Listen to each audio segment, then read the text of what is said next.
Duhuje inshuti bakunzi ba MyTV Rwanda, nimunyemerere turebere hamwe imyanzuro y'umushyikirano wo ku nshuro ya 20. Murabizi ko umushyikirano wo ku nshuro ya 20 wateraniye i Kigali ku wa gatanu ndetse na gatandatu Gashyantare, uyobowe na nyakubahwa Perezida wa Repubulika y'u Rwanda Paul Kagame. Mu bitabiriye umushyikirano harimo abayobozi batandukanye n'abahagarariye abikorera, abanyarwanda baba mu mahanga, abahagarariye ibihugu byabo mu Rwanda n'imiryango mpuzamahanga n'abandi bafatanyabikorwa n'itangazamakuru.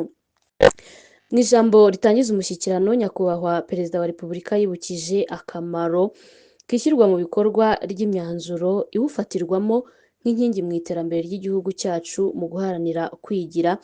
Anagaruka kandi ku ruhare rw'abayobozi mu gufasha abanyarwanda kunga ubumwe, kwigira no kwigirira icyizere. By'umwihariko yasabye abayobozi kurushaho kunoza imikorere n'imikoranire, bashyira iteka umuturage ku isonga kandi bagahora biteguye kubazwa ibyo bashinzwe.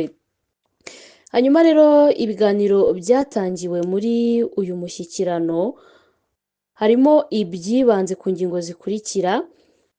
Ingingo ya mbere ni ishyirwa mu bikorwa rya gahunda y'igihugu yo kwihutisha iterambere rirambye NST2. Ingingo ya kabiri ni iterambere ry'ubukungu burambye. Iya gatatu ni u Rwanda mu ruhando mpuzamahanga, naho ingingo ya kane ni imiyoborere myiza, uburezi n'umurimo.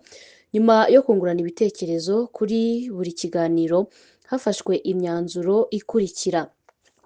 Iyi myanzuro yafashwe mu nkingi zitandukanye. Inkingi ya mbere ni ubukungu. Imyanzuro yafashwe muri iyi nkingi y'ubukungu rero harimo umwanzuro wa mbere, kunoza itegurwa n'ikurikirana ry'imishinga kugira ngo irangire ku gihe cyateganyijwe, igere ku ntego zayo kandi ababishinzwe bakabibazwa. Uwa kabiri ni ugukomeza guteza imbere ibikorwa by'ubucukuzi bw'amabuye y'agaciro no kuyongerera agaciro. Uwa gatatu mu bukungu ni ugushimangira ingamba zo kongera umusaruro w'ubuhinzi n'ubworozi, hongerwa ifumbire n'imbuto z'indobanure, serivisi zo kuhira no gutera intanga hifashishijwe ikoranabuhanga. Umwanzuro wa kane mu bukungu ni ugufasha by'umwihariko inganda hagamijwe kongera umusaruro n'ubushobozi bwo guhatana ku isoko, kongera agaciro k'ibyo zikora no gukemura ikibazo cy'ibyo gupfunyikamo ibicuruzwa. Hanyuma umwanzuro wa gatanu ni gukemura ibibazo bikigaragara muri za one stop centers binyuze mu kunoza no koroshya inzira n'amabwiriza no gukangurira abaturage kumenya neza ko izi serivisi zibaho.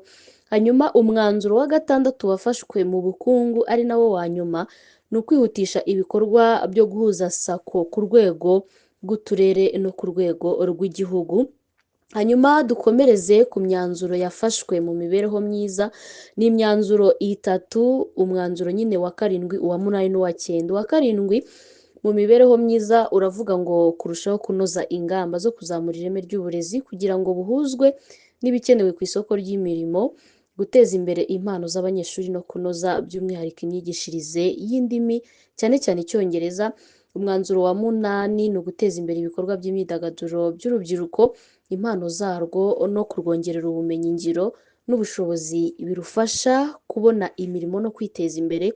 Hanyuma umwanzuro wa cyenda ni ugufasha urubyiruko kwidagadura, kuruhugura mu myuga itandukanye, guhanga no kuzamura impano zarwo. Imyanzuro yafashwe mu miyoborere nayo ni imyanzuro itatu. Ubwo dukomereje ku mwanzuro wa cyenda twari tuvuyeho, umwanzuro wa cumi uri no mu miyoborere uvuga gukomeza kunoza itegurwa ry'imihigo hagamijwe gukemura ibibazo by'abaturage, gutanga serivisi nziza no kunoza umurimo.